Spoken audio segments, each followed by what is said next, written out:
In a state known for bourbon, bluegrass, and basketball, the campuses of Kentucky and Louisville are separated by just 80 miles. But in many ways, their seasons have been much further apart than that.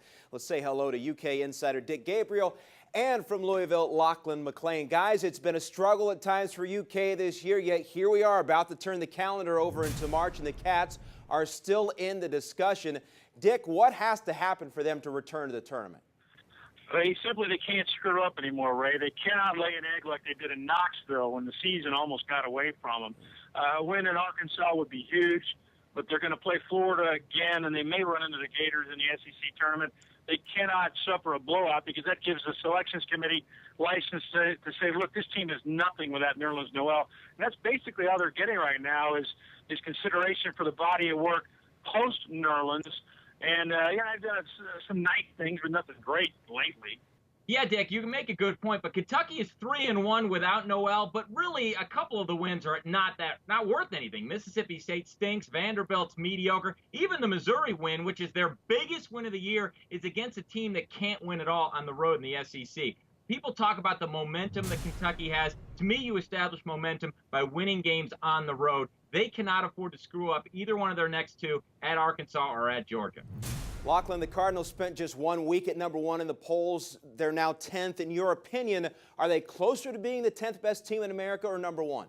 You know, I've seen every game they played. When they were #1, I believed it. But when they were #1, they were playing really good offensive basketball. They haven't gotten back to that point. So I still think they're closer to #10. They struggle in the half-court set offensively. The good news is they force a lot of turnovers and they get points, a third of their points that way. But if they face a team that values the ball, that has good guard play, that doesn't turn it over, I wonder whether Louisville can score enough in the half-court to truly be #1. And also, if you look at the really elite teams, they tend to have superstars.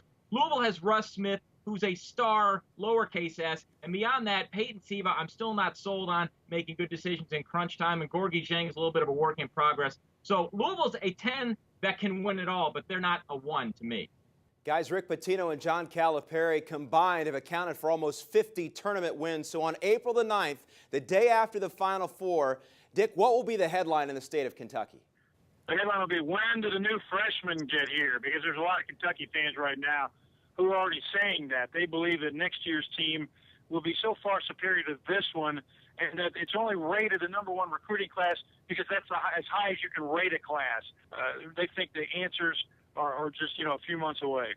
Yeah, I think Dick's right on. The headline for Kentucky fans will be wait till next year. I'll be shocked if this team can win more than 1 or 2 games in the NCAA tournament. As for Louisville, they just have to make the Elite Eight, I think, to keep their fan base happy. The U of L fans have seen Calipari get it done. They've seen Crean get it done in Bloomington to our north. They just want Rick to be on that level. If they somehow stumble early, there's going to be some criticism of his resume, 12 years plus in Louisville and no titles, while everyone else around him seems to get it done. And that's kind of always bubbling under the surface. So I think Louisville's going to be an Elite Eight team, and their fans, they too have something to look forward to. But this is not the year to mess around and to get upset in the early going. And people here would love to see him flop. They're still really mad at him. All right, Lachlan and Dick, we'll leave it there for now. Guys, thanks very much. My pleasure. Hey, guys. The Michigan Wolverines, victims of one of this year's most shocking upsets. So where will the Wolverines now be seated? Check out Jerry Palm's analysis only on CampusInsiders.com.